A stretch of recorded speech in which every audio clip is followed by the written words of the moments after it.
Good evening, everyone. My name is Jonathan Crystal. I'm the Vice Provost here at Fordham, and it's my pleasure to welcome you to the 2020 Fordham Distinguished Lecture on Disability. Let me start with an access note. There are ASL interpreters for this event.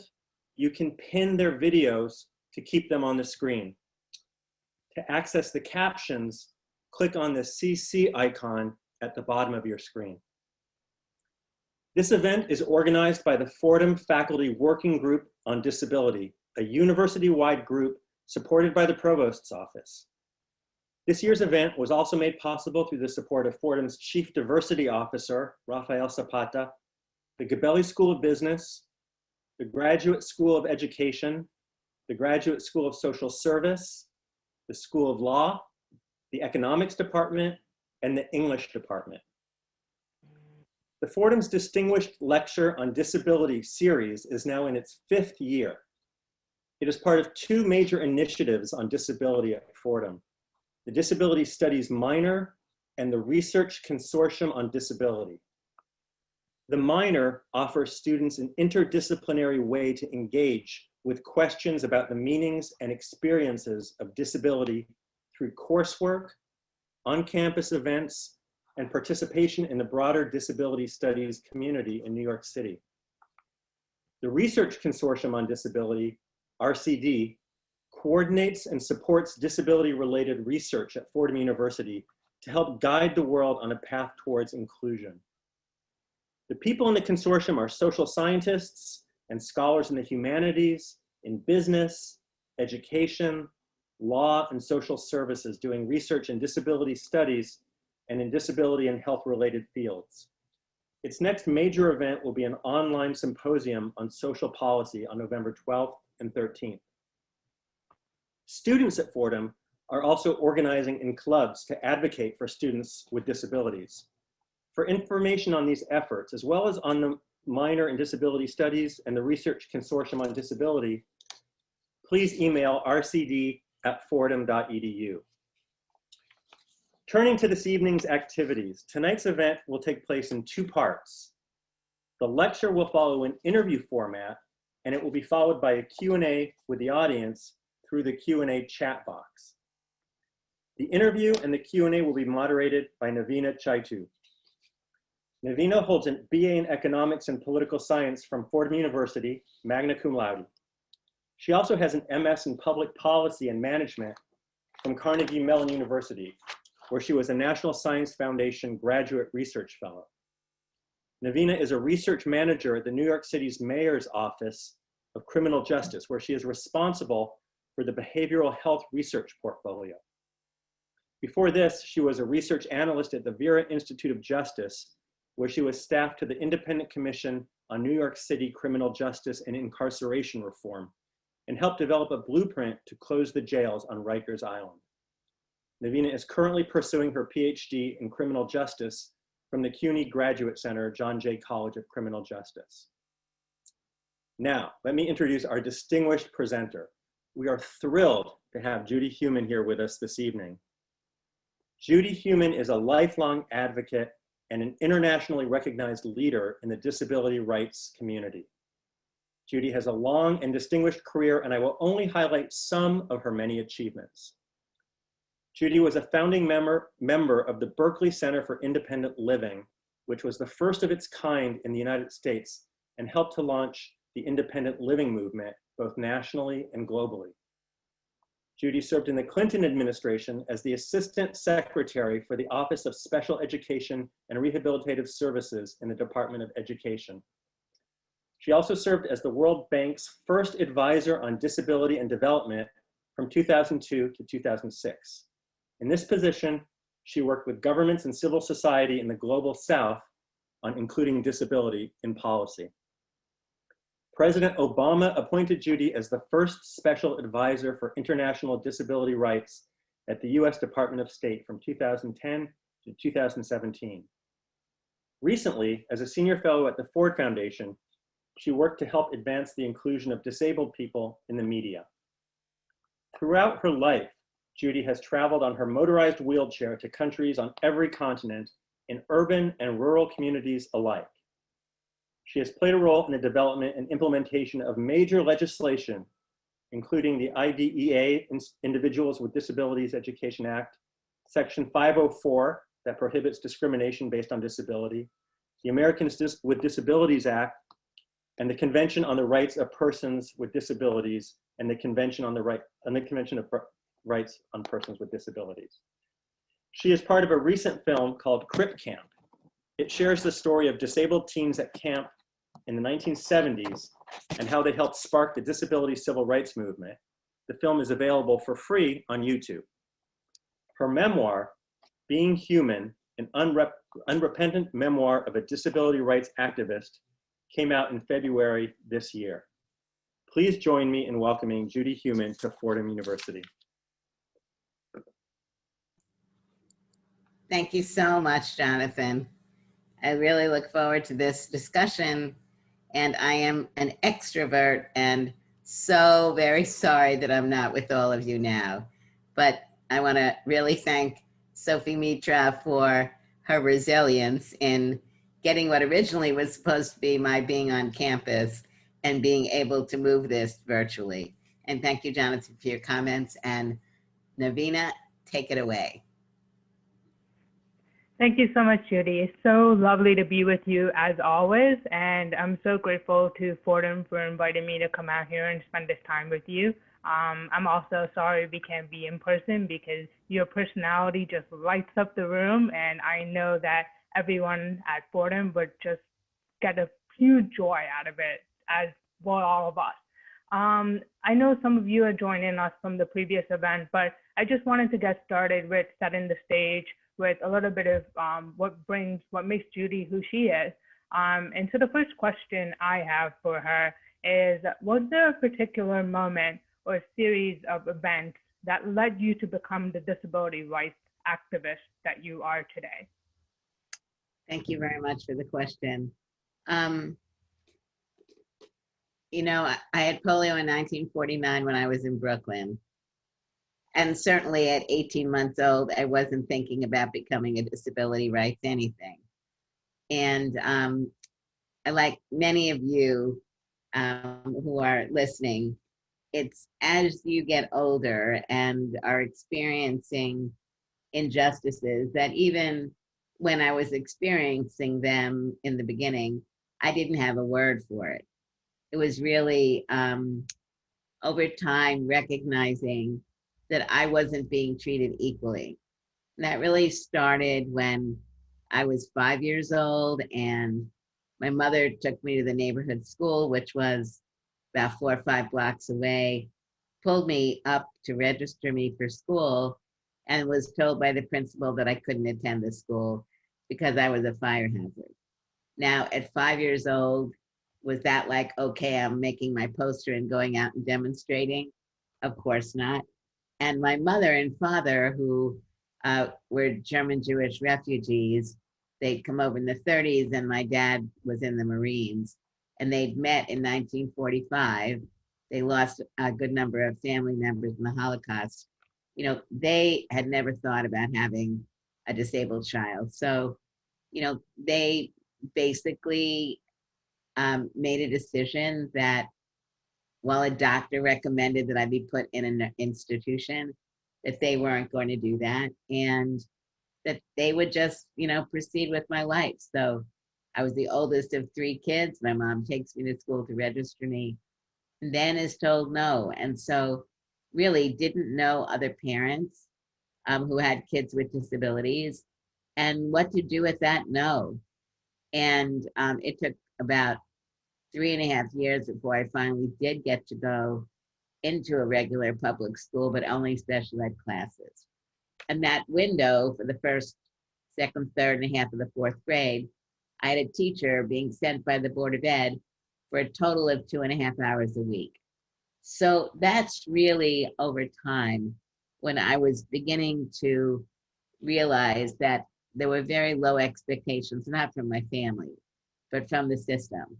And that like multiplied as I was getting older. And as I was getting older and meeting other disabled people in my special ed classes and then at camp, it was becoming, very apparent that we were facing discrimination without any real group of people speaking up against discrimination.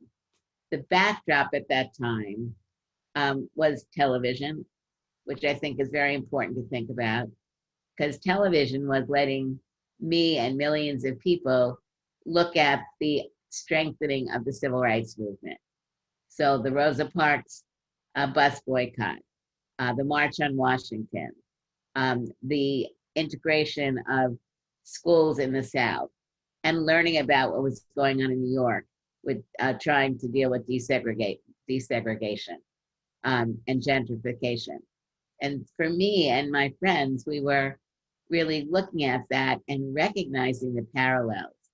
So I would say, it was many different factors, and really recognizing that as disabled individuals, when we were young, when we were in college, for example, there were many universities that were beginning to set up disabled students' offices. I went to Long Island University in Brooklyn, and we got a disabled student service office set up.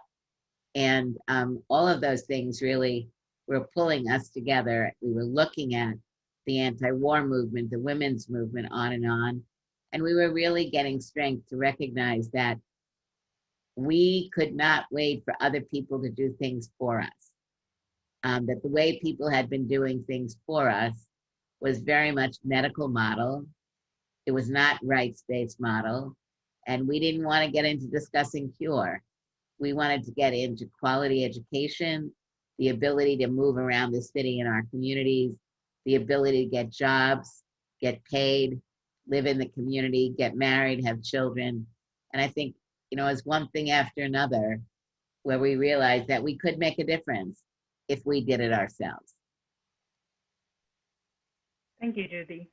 And so you did make a difference, of course. Throughout your lifetime, you've played a pivotal role in the development and implementation of numerous pieces of legislation, including IDEA, Section 504 of the Rehabilitation Act, ADA, and the Convention on the Rights of Persons with Disabilities.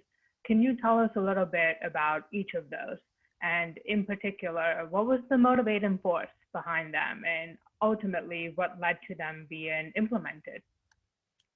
So the motivating force, as I was saying, was our recognition that discrimination was not only occurring, but that we had to make a difference in fighting against it. The Rehabilitation Act of 1972, as amended, was vetoed by then President Nixon. And when it was vetoed in 1972, I had been involved in setting up an organization in New York called Disabled in Action. And Disabled in Action and another group called Pride.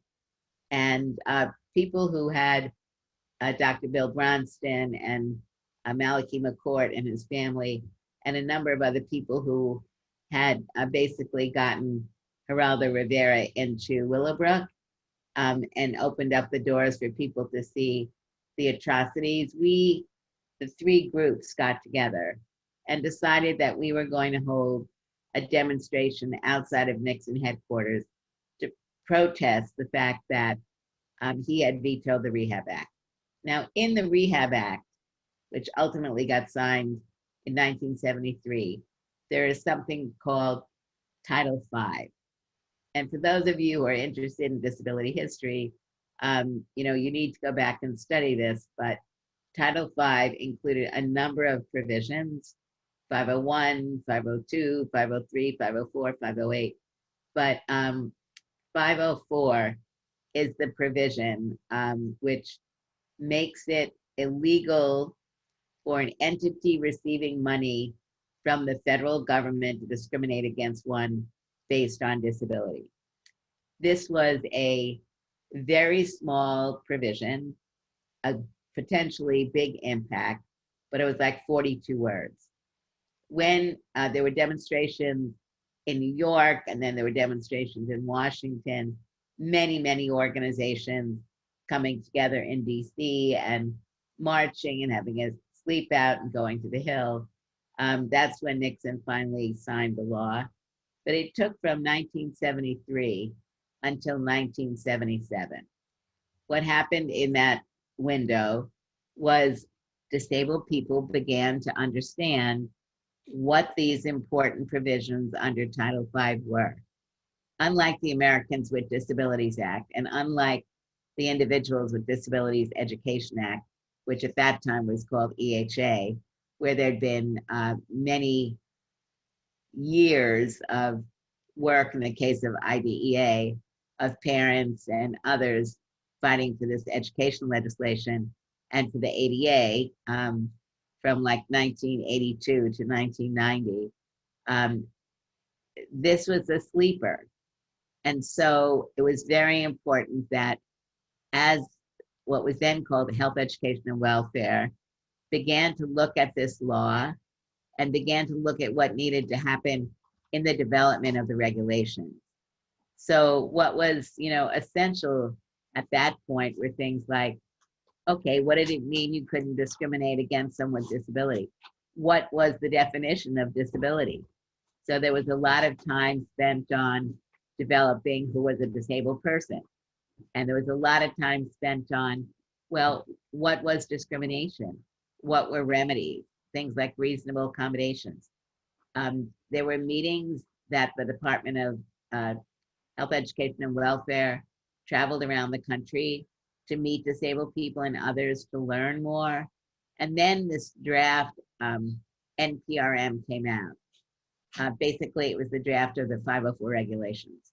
People from all over the country, universities, hospitals, any of the entities that were going to no longer be able to discriminate if they got money from the federal government, and the disability community. We were having meetings, we were writing comments, and the regulations were ready to be signed during President Ford's office term, but he didn't sign them. He felt there was too much and he didn't want to do it, so he didn't.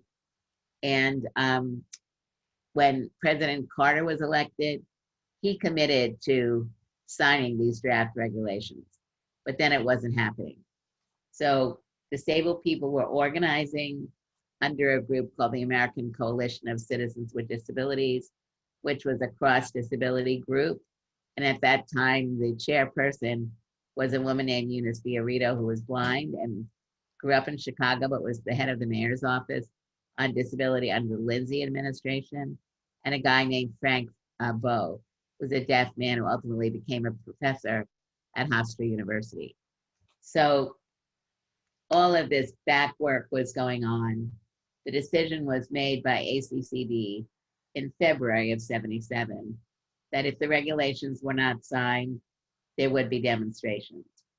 And we can talk more about that afterwards, but there were, and the San Francisco Bay Area where I had moved, we organized the demonstrations in the Bay Area, which lasted for 28 days, at 150 people during the occupation. And ultimately, the work that we did with ACCD resulted in the regulations being signed. Now, one of the important parts of the Section 504 regulations is that it was a cross-disability movement. It was reasonably intergenerational, but it also included religious leaders, it included labor unions, it included the women's community, many other groups, and it was really the result of the work that the disability community in the Bay Area had been doing, that we'd been supporting other movements and they were supporting us. This is a very critical factor, not only in looking at 504, but then moving forward. Because remember, the Civil Rights Act of '64 did not include disabled people. It covered the public and private sector. So 504 was going to cover money coming from the government, but it wasn't covering the private sector. So it took really until 1990, with many years of work on developing legislation, strengthening coalition. And at this point, it was no longer a sleeper like 504. It was very public, and there were many groups that were opposing it, the Chamber of Commerce and many others, because they felt that it was something that was unreasonable to be expecting. So again, the strengthening of the disability rights movement, the expansion of the cross-disability movement, bringing in labor unions, the Leadership Conference on Civil Rights, and many others, and all types of activities were what enabled congressional representatives and US senators to understand that the discrimination that disabled people were facing was not something that happened once in a while. It happened in every community, in every state, and it happened regularly. And what was important about being able to document that and how it was documented, a man by the name of Justin Dart, who was on the National Council on Disability, ultimately seen as the father of the Americans with Disabilities Act. He traveled to every state in the United States a number of times collecting diaries, getting disabled people to talk about the kinds of discrimination that they had experienced. And that made this much more compelling and ultimately resulted in the Congress, after holding joint hearings, ultimately, and being pressured, ultimately approving, voting for the Americans with Disabilities Act. Did I answer your question? It definitely did. And I think that it really is a great segue into the present and where we are currently. And so we've seen the impacts of COVID-19 and the COVID-19 pandemic nationally. And I've also seen some questions popping up from the audience, and it was just at the right time in that someone in the audience asked a question that lined up with my next question, which is, how has the pandemic uniquely affected people with disabilities and their rights? And then I think I'm going to read you the question from the audience because I think it's really tied into this. Can I do that? You want to read it now? Okay. I think it's tied in. I'll read it, and you can choose to address it later if you'd like. Due to the pandemic, special education requirements have been relaxed due to challenges with in-person education and accessible technology, combined with the unique education needs of students with disabilities. What strategies would you recommend for improving this situation to ensure learning loss does not increase? So let me answer that, and then if you could ask me the other question again. So I think, first of all, at the federal level, there has been no weakening of the law or regulation. So I think that's very important. I think what's also very important is that we look at the fact that disabled and non-disabled children are also at this point not receiving the education that they were receiving, and that discussions which are going on within the Board of Education at the city level and at the state level with the State Department of Education. I hope that the voices of families and disabled individuals are meaningfully involved in those discussions, because it is very clear that disabled children are being very adversely impacted. Some students more than others, but students who have the need to use technology, which everyone does, if they don't have the right technology, if they're not getting trained, if their family members don't know how to use it, and they have multiple needs besides just the learning needs, but occupational therapy, speech therapy, physical therapy, which can impede their ability to learn if they're not getting those supports. The broader issue around COVID, and this is very much a part of it, is what are we doing to ensure that as things move forward, that issues affecting disabled people are not being left on the wayside. And so in the area of education, I think we're looking at compensatory education. We're looking at disabled children and others, but definitely disabled children, being able to get additional educational services to be able to try to catch up on what they've been losing.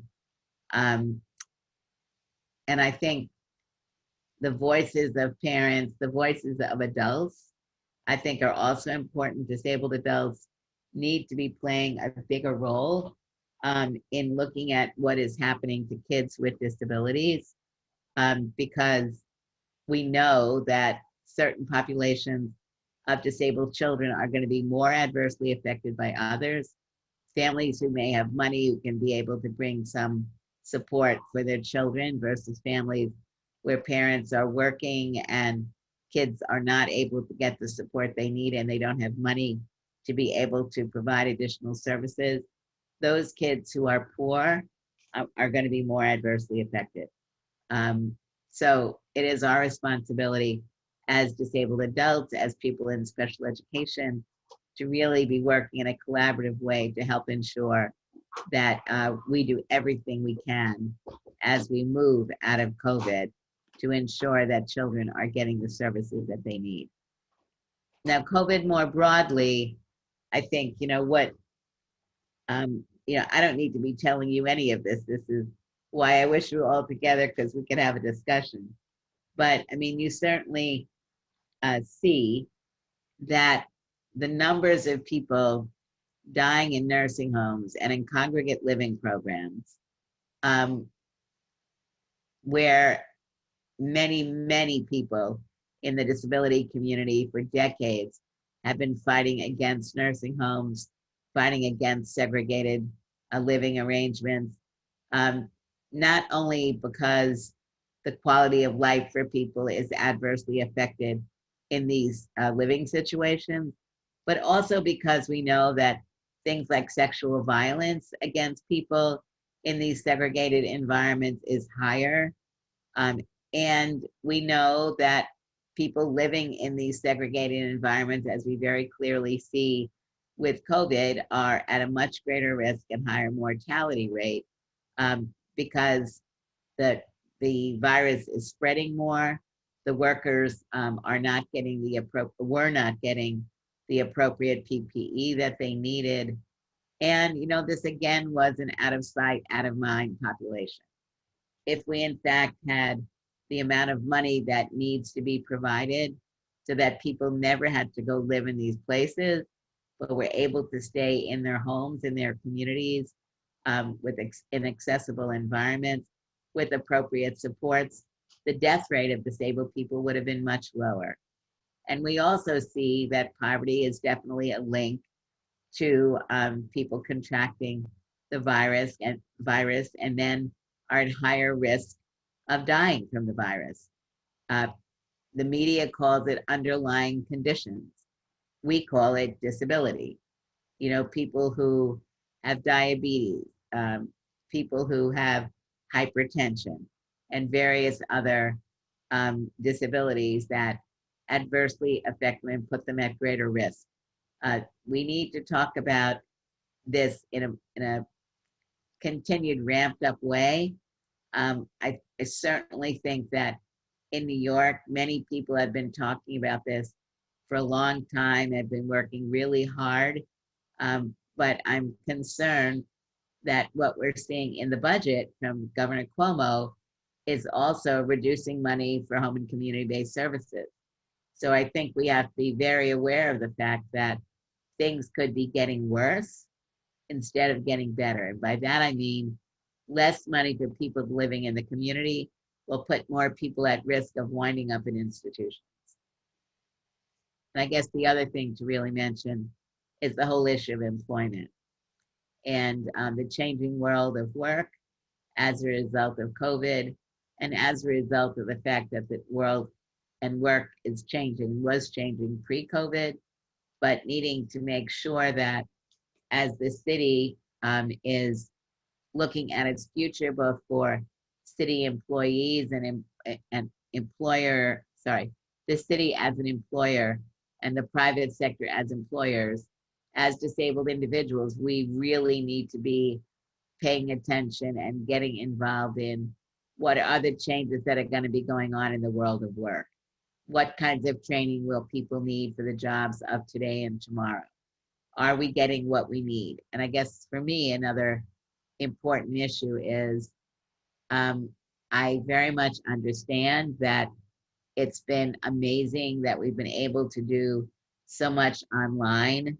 But I think for many disabled people, doing everything online is very difficult, just like we were discussing with kids. It's also difficult for people who have various disabilities if they don't have the right technology, if they don't have the right supports. And I really want to make sure that the general population and employers don't think that the panacea is for disabled people all working at home. It's appropriate for some disabled people to work at home, just like for some non-disabled people.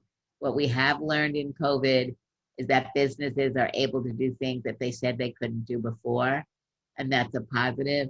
But at the end of the day, we don't want to be isolated in our homes just because we have a disability.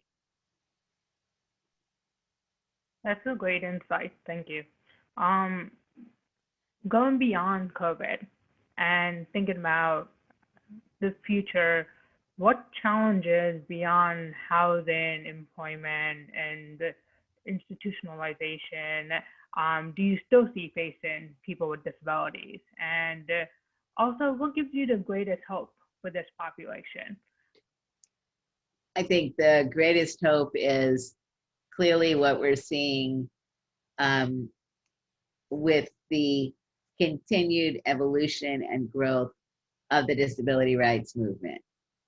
Disability study minors, disability majors, disabled students and faculty, and people who are not, in universities, recognizing that we are an empowered group of people. And the disabled Black Lives Matter movement and other movements where people of color with disabilities are coming together and really speaking up and out. I think our movement is really diversifying. Now, in saying that, I still see and believe that the vast majority of disabled people in the United States don't know they have a disability where they're protected by law or face the stigma around disability. Families and community people are not yet accepting of disability in a way that allows people both to value who we are and how we contribute, but also allows non-disabled people to recognize that disability is something that anyone can join this family for any reason at any time. When we look at the environment, one of the outcomes of our deteriorating environment is an increase in pollution. The increase in pollution is resulting in higher incidence rate of lung disease, of asthma, and other related disabilities. Now, not only do we need to be environmentalists and fighting for rights and for clean air and on, but we also need to look more at how we can be reaching out in a timely way to people who are acquiring disabilities and have no idea about the disability rights movement, or maybe have heard about it but don't know who it is. We have 61 million disabled people in the United States. If 5 million of us on a regular basis were speaking up and speaking out, it would have an amazing impact on what was going on. So I think as a movement, we need to live our lives, right? Everybody is not going to do everything disability every day. But I think we need very much some of us to continue to be more and more active in what I call the movement. We need to make sure that people in our communities, in religious groups if you belong, in the workplace, at universities, understand what the laws are, understand how they can benefit us, but also what more we need. You know, as we were talking about home and community-based services, sign language interpreting being more available, services for blind people and people with intellectual disabilities, all of that needs to be improved. And I think, you know, Navina, when you look at the work that you're doing in the area of prisons, that is a tremendous area where as a community, we need to be much more involved, because we know that there is a disproportionate number of disabled individuals who are in juvenile and adult facilities. And people were not getting the support and the services they needed earlier on, and then are involved, well, many ways to describe it, but for some people who, you know, have committed a crime and are winding up in jail, many of those individuals need not be there if they would have gotten appropriate services along the way. And prisons, as you know better than me, are not a place in many ways to quote unquote rehabilitate people. So it's a major issue, and we need to, and it's a perfect example of how we need to go, you know, beyond our areas of knowledge and keep looking for more knowledge. Absolutely. And I think this is a great segue to your vision for the future. So, you know, in light of these challenges and most of the hopes that you're expressing, tell us about the world you envision for future generations of people with disabilities. Well, I envision a world where, A, we acknowledge that we are a part of a world. I think in the United States, all too frequently, we really don't acknowledge the existence of countries outside of the US.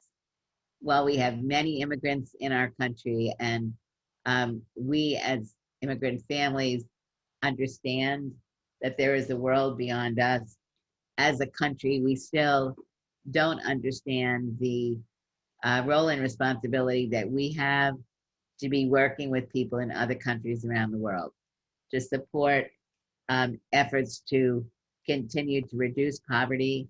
I mean, one of the things we're seeing with the data coming out on COVID is potentially a big uptake in poverty that we were seeing a reduction in over the last couple of decades. So we need to see that we're not in it just for ourselves, that we are a world where we are interdependent. And so when we look at the Convention on the Rights of Persons with Disabilities, which is a UN treaty that came into force in 2008, and there are about 175 countries that have ratified the treaty, and we have not yet ratified that treaty. That is something that hopefully, when Vice President Biden becomes President Biden, we will be able to look at that treaty being ratified. And why I think that's important is we have many good laws in place that others can very much benefit from learning about. And we also have a lot to learn from other countries. We have a lot to share and a lot to learn. So at the end of the day, you know, the world that I want to be living in fights for the rights of all people in our country and in countries around the world. And we have to respect every person where they are. And I really can't underscore enough how I really feel like, you know, when I travel, and I've traveled a lot in my life, it's really very interesting to see how disabled people in all the Scandinavian countries, in many of the European countries, in Canada, in Japan, Australia, Korea, on and on, know so much more about what's going on globally, and are so much more engaged. As the US disability community, although we're such a diverse community, but we don't really even ask our brothers and sisters from other countries, um, what were some of the needs in your countries? And if you could make a change in X country, what would that be? And what role do you think we should be playing as the US in bringing that change about? So yeah, that's my hope for the future. So thinking about this vision and your hope for what the future looks like for people with disabilities in And the US society, and globally. And the society overall. I think that's what's society really overall. Yeah, of course. What are 3 to 5 things that people, organizations. Now she's getting her doctorate. 3 to 5 things.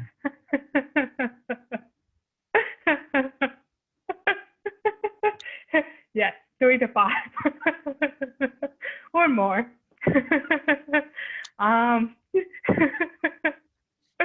Yes, what are 3 to 5 things that people, organizations, and governments can do today to put us on the right path to this vision for the future? And the reason why I'm asking this is I think that we have a tendency to have this very wide, sweeping vision that's very, very value oriented. And while that's very good, I think people sometimes need concrete next steps to do something, an action plan, so to speak.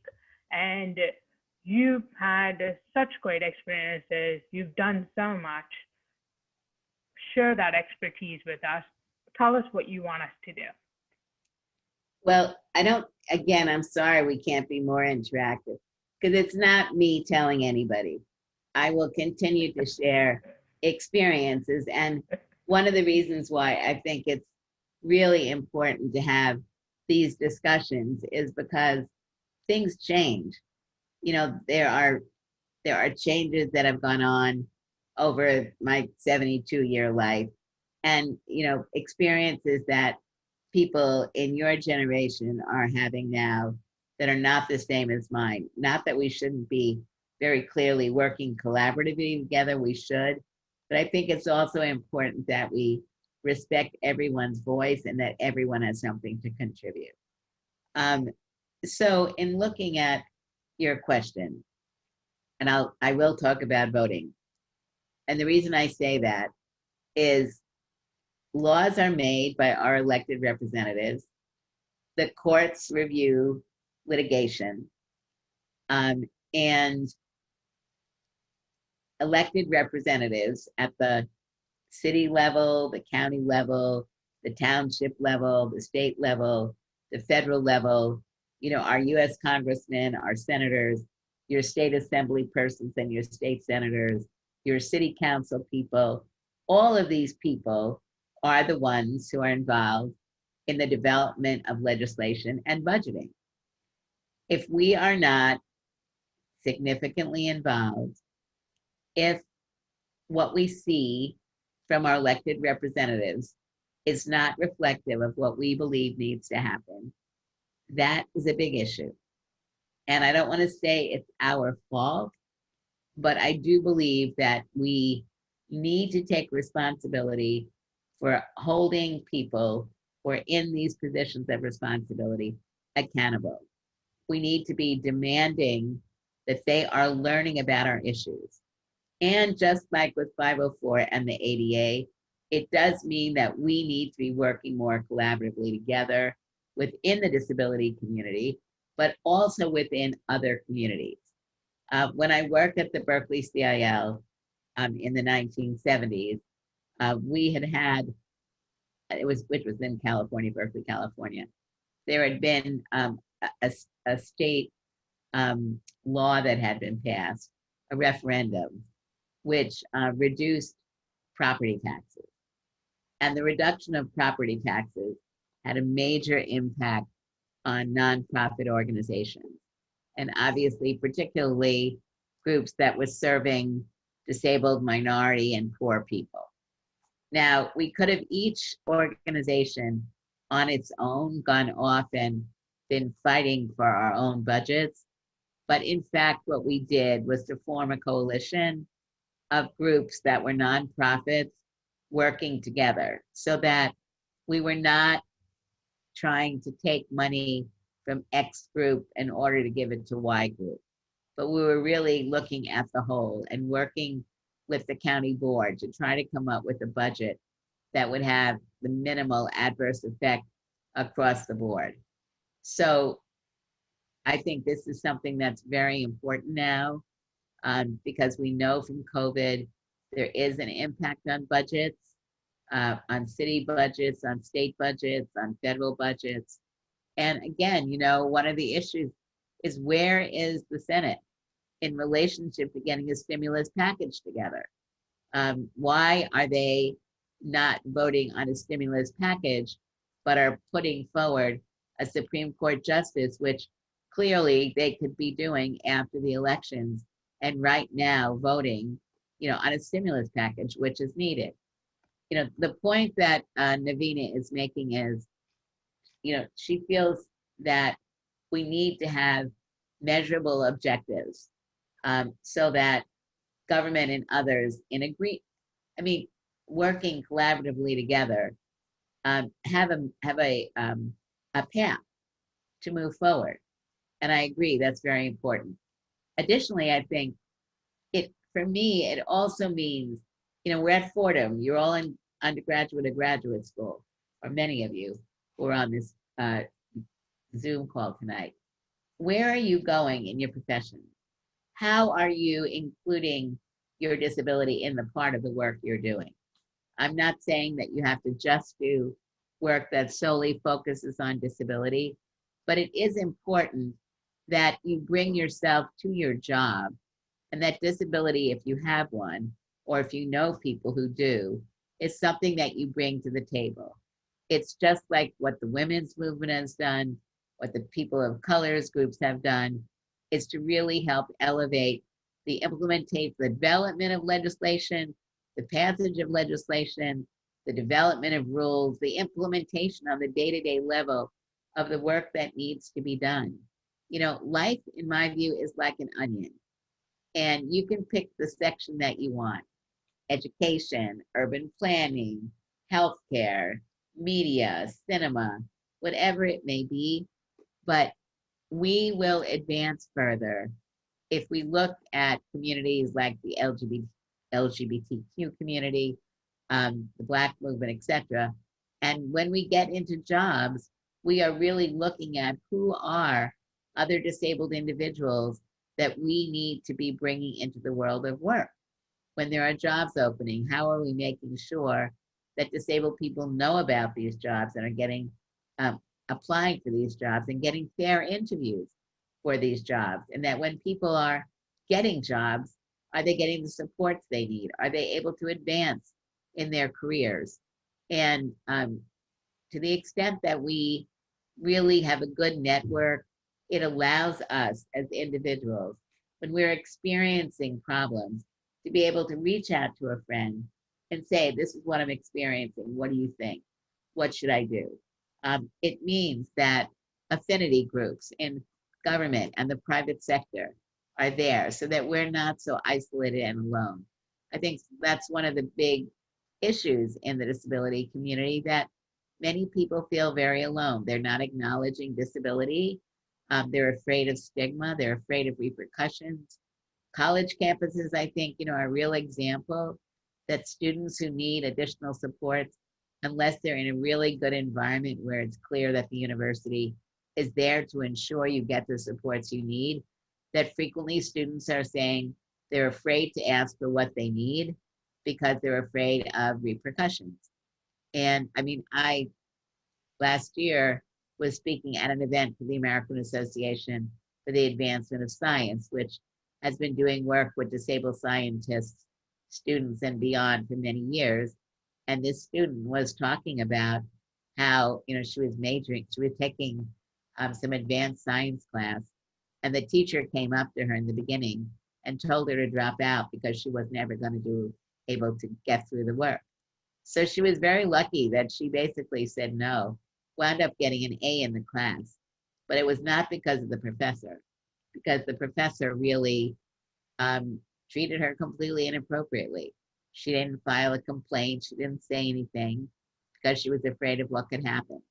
So that's like one little example, but these are things that we need to speak up about. We need to be there to help make these changes, and we need trust. And disability needs to be considered a part of diversity across the board. We need to be speaking up and speaking out and not hanging back.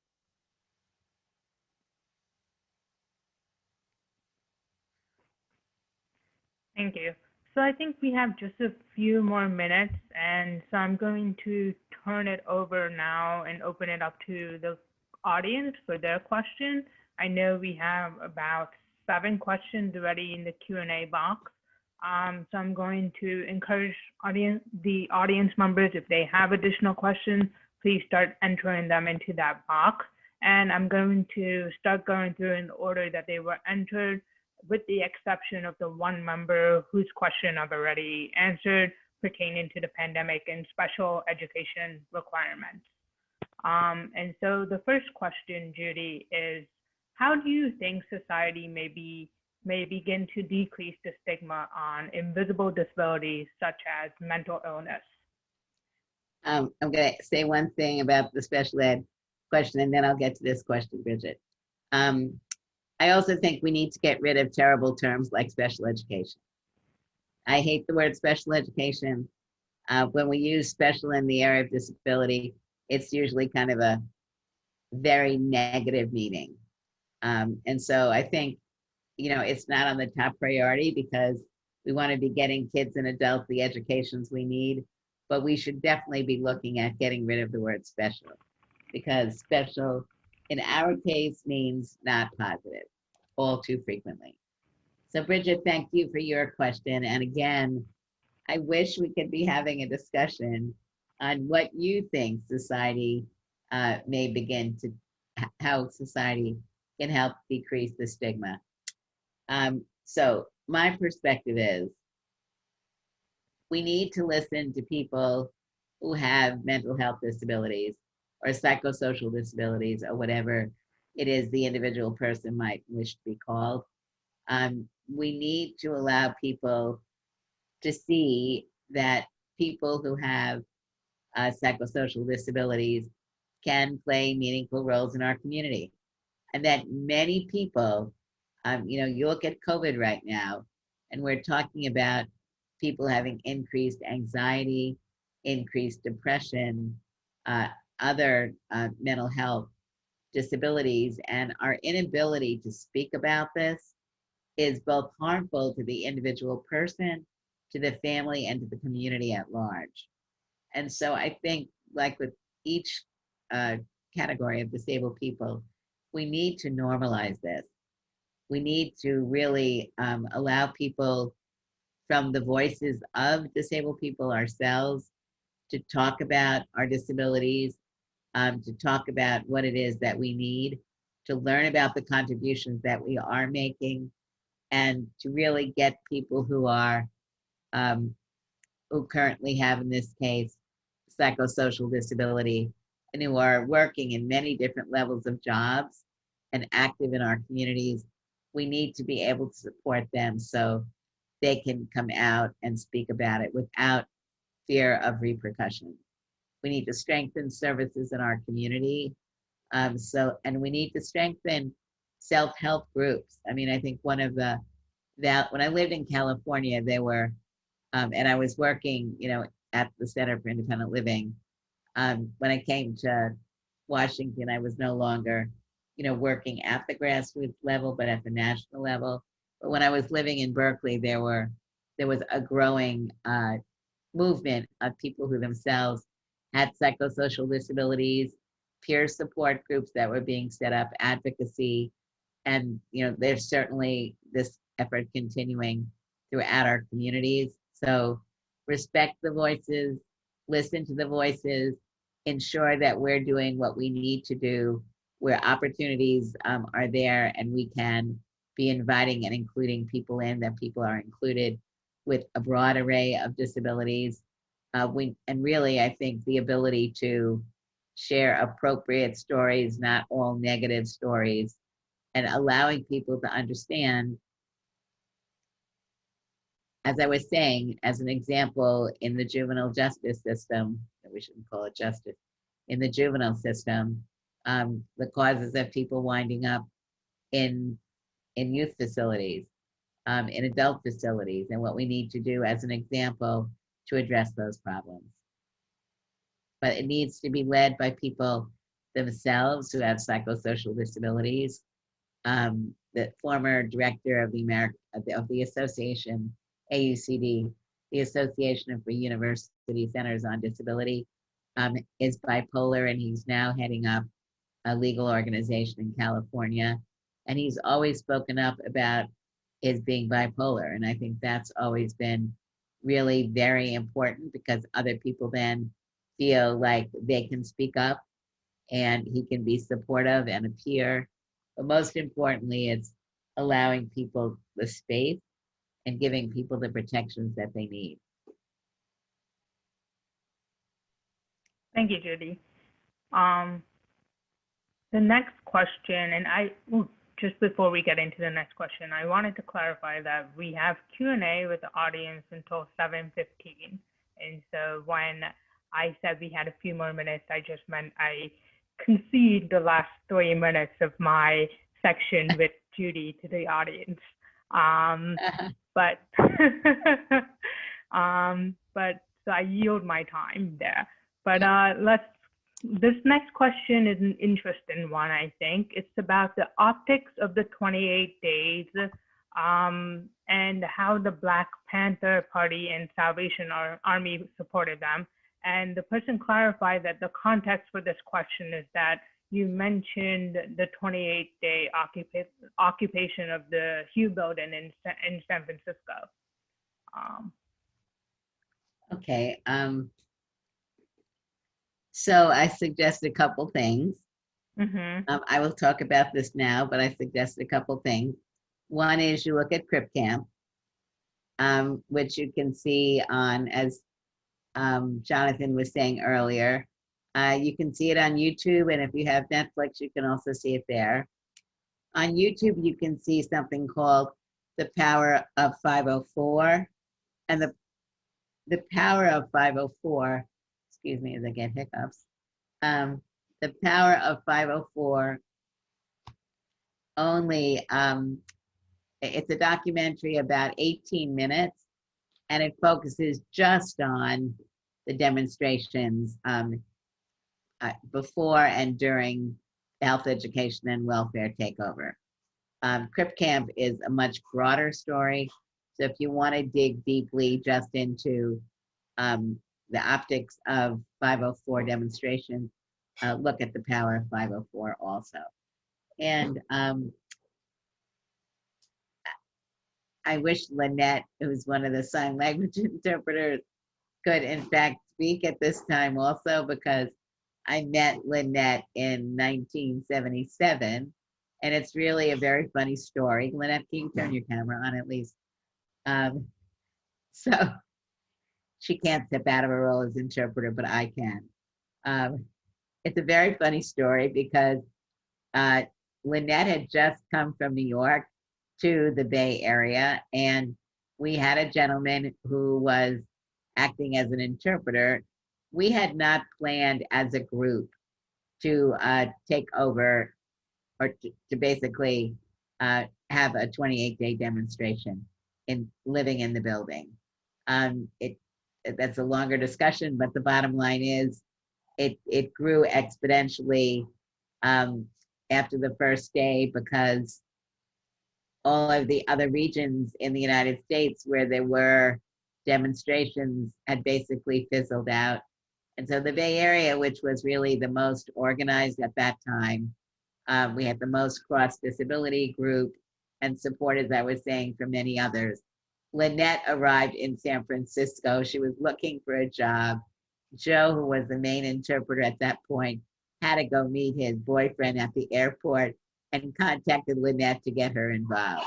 So that's how Lynette got involved, both in the 504 demonstration and I think in the cross-disability movement. because Lynette is a coda, meaning her mother was deaf, and so she's a child of a deaf adult. But she was really learning about the movement. And I think, her story, if you can ever get her to tell you, is very meaningful because, she came into the building as an interpreter, meeting everybody for the first time. And really, I think, can express herself, the changes that were going on in the building with the deaf community and the deaf community and other disabled individuals. I think that's a very important part of what went on during the demonstrations. It was a real opportunity for people who came together supporting the signing of the 504 regulations, but also learning about each other in a way that most of us didn't know about each other before, both with physical disabilities and blindness and deafness and mental health disability, intellectual disability, parents, children. It was kind of an across the board. Now, these other organizations that got involved, like the Black Panthers. So one of the reasons why the Black Panthers got involved is one of the people involved in organizing the demonstrations was a gentleman named Brad Lomax. And Brad had multiple sclerosis, and Brad was also a member of the Black Panthers. And so he was the one that reached out to the Panthers, and he was the one that was able to get the Panthers to come and begin to provide food for the increasing number of days that we were there. The Salvation Army and many other organizations also were very involved in many different ways. And it really, it was not only a community in this building, but because we were getting reasonably decent media coverage, and because there was a gentleman named Ed Roberts, who some of you may know, was one of the leaders in the disability rights movement, and he had become the director of the Department of Rehabilitation in California. He had good contact with other directors of other agencies in California at the state level and the governor. And so we got mattresses from the State Department of Health and all kinds of things that typically, you wouldn't be seeing. The mayor of San Francisco was calling over to the White House to try to get various things and was told by the Secretary of Health, Education, and Welfare that he wasn't running a hotel. But, you just saw all this amazing collaborativeness, and a group of about, 25, 30 people left the building from San Francisco and went to join people in Washington, D.C. To continue the demonstrations. The people in San Francisco stayed in the building. Lynette was one of the people who joined us in Washington, D.C. So, we had this, in some way, ragtag group of disabled individuals that were really, gaining strength and confidence because we were seeing that when we were well organized and we were doing something beyond the disability community, that there was a real interest in making this happen, and that we could take this ragtag group from San Francisco and join up with people in Washington, D.C. and really make a difference. So I think those are all very critical parts about the story.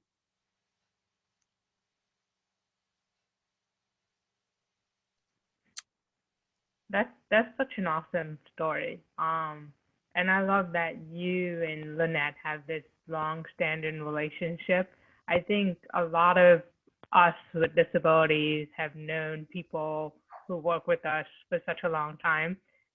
I'll go ahead and share that the captioner that's working with us tonight, I've known her for over 10 years. She was my captioner at Fordham. So a shout out to Lauren Schechter, who's the captioner tonight as well. Next on the questions is, so this person would love to know how you and others got IDEA passed, and the person is interested in your views about the degree to which it is being enforced. And from the stories that the person hears, many students are being educated in the most restrictive environment rather than the least. Special ed, in quotations, still seems to be used as a clearinghouse for kids with all kinds of disabilities who could learn at advanced levels? So I appreciate and agree with the sentiment behind this question. So I guess, when I look at IDEA, I have to discuss a couple of parts. One is I didn't benefit from the IDEA because it didn't exist when I was going to school. When I went from Brooklyn to California, I got involved with the Center for Independent Living, but I also went to graduate school at Berkeley in the School of Public Health. And as part of my requirement, I had to do a 6-month placement. And just coincidentally, Senator Harrison Williams, who was one of the US senators in New Jersey, and was the head of the Labor and Public Welfare Committee, which had education under it and the Rehab Act under it, they were looking for a legislative assistant, which was a junior position. And an old boyfriend of mine knew the woman who was looking and gave them my name, and I got interviewed, and UC Berkeley said I could do my placement in Washington. And I ostensibly went there for 6 months and then stayed for a year and a half before I came back to Berkeley and graduated while I was working in the senator's office. The legislation at that point, what was called the Education for All Handicapped Children's Act, was definitely moving forward, was being led by senators and congressional people and their staff. When I got there, there were drafts of the bill. And so the role that I played at that point was, working with the other leadership and giving them real examples of what was going on in the area of education with disabled kids, or what wasn't going on, and the importance of parents and the role of parents. That was the first real voyage in that area. But then when I was the assistant secretary for the Office of Special Education and Rehabilitative Services, there were 3 offices under me, and the director of special ed was a man named Tom Hare. And we had responsibility for both oversight of the IDEA, and then there was something called a reauthorization. So the bill was up to make changes in that law to iron things out and to strengthen it. One of our major areas of responsibility was enforcement of the law, which Tom and I both believed in very strongly. And I would say that one of the issues around enforcement, there are many issues, but one of them is insufficient staff to be able to do the kind of monitoring and technical assistance. Because I think it's not just identifying problems, it's really working on solutions. I also think that state agencies, for state departments of education, who have responsibility for enforcement of the federal law at the local level, are not doing a good enough job in many cases. And so it really needs to be a partnership. Local school districts need to understand what their responsibilities are. And additionally, I think this is not just a disability issue, but budgets, the amount of money that's going into education. I think, we are not spending as a country, as a state, as local communities, the amount of money that needs to be spent on education for non-disabled children and for disabled children. And I think that's something that we critically, even in the middle of what's going on now, that's one thing that we need to be working in coalitions at the federal, state, and local level to really demand more money going into budgets that are educating children, including children with disabilities.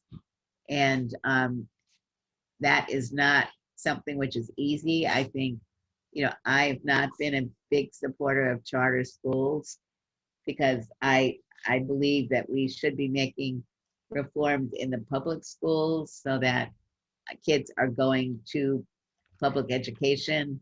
Too many kids are not getting served or served appropriately in the charter schools, and they're pulling money away from the public schools. So, but I think I would say budgeting, but I also really believe that our universities are not training teachers to be able to work in classes with diverse learners. And now I'm not just talking about disabled kids, but for the purposes of this question, disabled children. So students are graduating with their degrees in education. And all too frequently, if you ask these students who are now teachers, did you learn what you needed to learn in order to be able to work in an inclusive setting? Do you know how to make accommodations to math and science and English and whatever the subjects may be? All too frequently, these teachers are saying they don't. And that, I believe, is both the responsibility of the universities as well as the state governments really putting greater demands that teachers that are being trained need to come out being able to work in the classrooms of today. And again, I'm saying it's not just for disabled kids, but obviously disabled kids is a meaningful part of what we're discussing. So better enforcement. Oh, and one other thing I'd like to say, and that is technical assistance. So one, I believe, we have these, well, many maybe don't know this, but there's a provision in the law about parent training information centers, which I believe are very important because these PTIs, as they're called, these are the organizations that are supposed to be working with families who have disabled children. These are the organizations that are supposed to be helping families learn about the law, learn about what their rights are, learn about what school districts should be doing that they maybe aren't doing, being able to be supportive of families, going to an IEP meeting, etc. So I think, we're talking about technical assistance. We're talking about stronger parent training programs. We're talking about better programs in universities for teachers and for supervisors and for principals and superintendents. We're talking about our local school boards. Who are the people that you're electing? Do you even know you have a local school board? Do you know you're electing people to the local school board? Do you know what their positions are? Are they fighting for you and for your kids with disabilities? It all gets to me back to voting and knowing the people who are running for office and being more demanding and working collaboratively together. Thank you. So I'm looking through the questions and I want to skip to the last one that we received about global disability rights. And I also will respond to some of you regarding the meeting, but I will just say that this will be posted on YouTube for those of you asking about that question, or asking that question rather. The question is, can you share your thoughts about how the disability rights movement can be promoted globally in low-income countries? This particular individual is from China, and when I believe this is a she, when she saw the power of 504, felt strongly that China is ready to move forward. As a country, China ratified the Convention on the Rights of Persons with Disabilities. However, the execution of policy is very distorted from the disability rights movement. Many people with disabilities still hold strong internalized stigma against disability. So the question is, how did disability identity become a collective identity back then, and then what can we learn in China? Okay, so thank you very much. I've been to China a number of times, and yes, there are changes that are going on in China that are benefiting disabled people.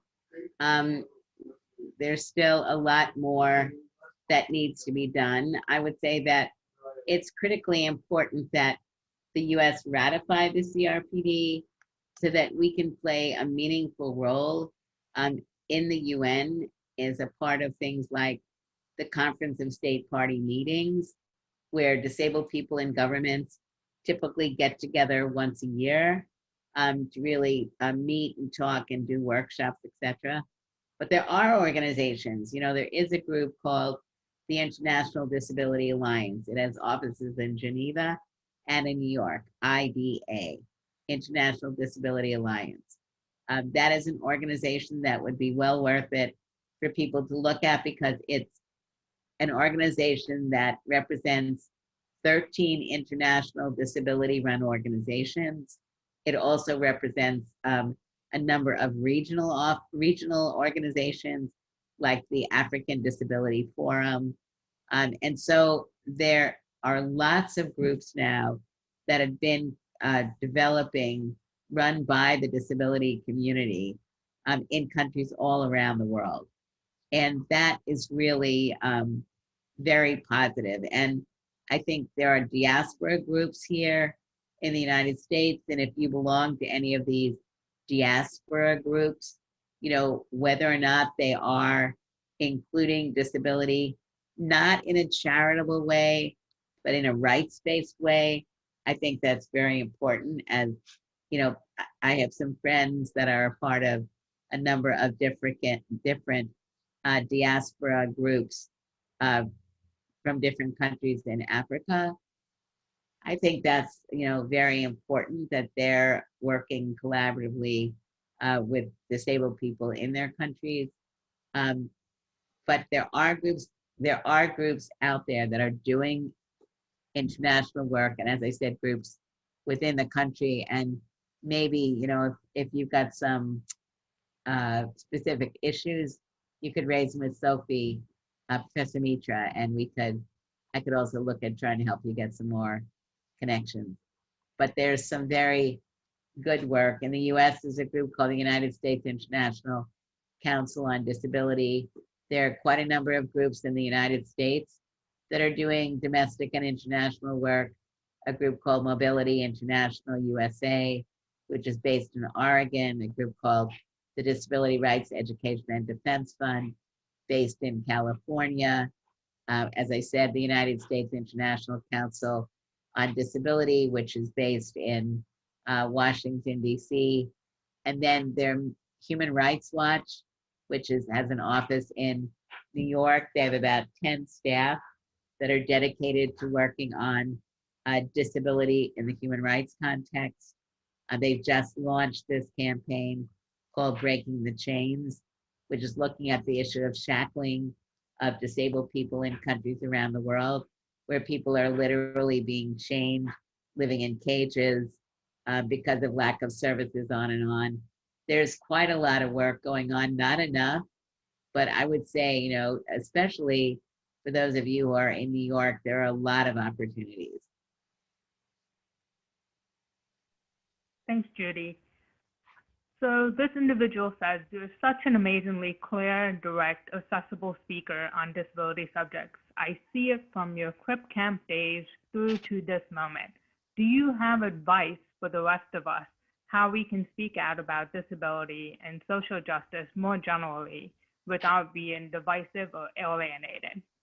Yeah, this is where we need a dialogue, guys. It's like, the answer. You got to do it. And I think doing it in conjunction with other people, looking at what you're trying to achieve, setting goals and objectives, and going for it. And, it may be issue by issue. It may be something longer term. For me, for those of you who are students at Fordham or CUNY or wherever you may be going, or graduate school, undergraduate school, or alumni, whatever, I think use these opportunities to come together and to brainstorm, to look at what's going on your campuses. Are you getting the services that you need? Are you being blown off by the university saying it doesn't have an obligation? And if that's happening, what are you doing? How are you working with other minority groups on campus? I know that you're not on campus now, but you will be, many of you, at the end of next year, whatever. Take advantage of this. have your disability studies courses obviously give you information on the history of disability rights, but don't be passive. You know, this is your time. As I said, when I was in college, I was working with friends on setting up the disability services offices. Now, you probably have them because I don't know any universities or community colleges that don't anymore, but some of them are excellent and some of them are not. And if you're in a school where it's not what you want it to be, then you need to sit down with the leadership of the school. But before you have that meeting, you need to be able to sit down and talk about what is not happening that you believe is important. Maybe look at another university or two to give examples, but don't let that be holding you back. But remember, you know, college, universities is an opportunity for you to explore many things, and speaking up and expressing yourselves and really engaging in discussions where you're trying to bring about change. That's very important. And also, you know, many of you are doing community work, all kinds of things while you're in school. You need to be asking, you know, where is representation of disabled people? What needs to be done with whatever you're doing? You know, it's like, take advantage, look at what you think is going right and wrong. You know, the issue of, you know, respectful, and of course, I believe, you know, that it's really being respectful of other people is valuable, but that doesn't mean that I shut up what I'm going to say. It means that I have to learn how to say what I believe in. And, you know, depending on the response from the other side is how I respond back. And you can see that when you look in the movies and the book and look at what other people are doing. People need to see that we're no longer begging for change. People need to understand that we are demanding the change that the laws in this country have given us the right to demand. And, you know, usually it's the affected group that has to be coming forward and saying, this is not working. We're here to help you make it work. And if not, we're here to help you make it work.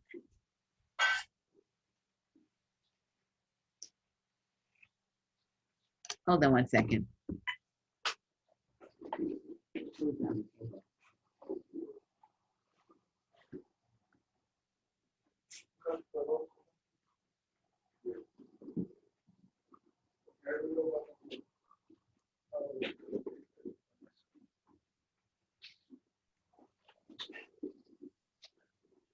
This is my husband. Hello. It's 150, 70 people. Oh, hello, guys. Dinner time.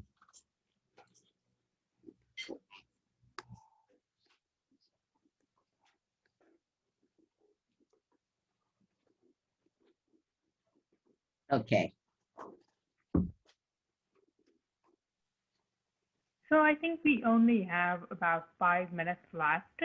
And I just wanted to end maybe briefly with this one question from one of the participants, with just a little bit of reflection from you, Judy.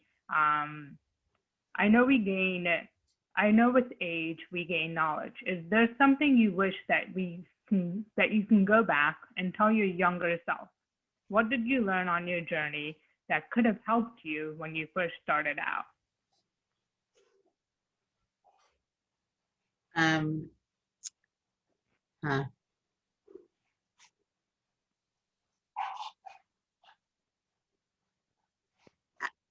mean, I think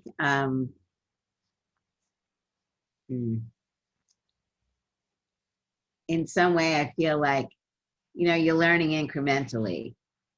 And if we could have had a stronger movement earlier on, that would have been very helpful. But I feel pretty much like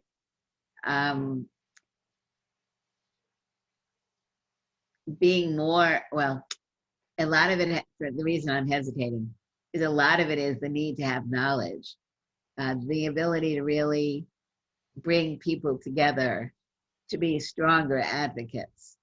I think that's really, you know, I think about New York City and these modifications that were made to train stations and a new museum that opened up and library and things like that, where they're not accessible or not completely accessible. And I'm like, how could that happen? And so I think the question is,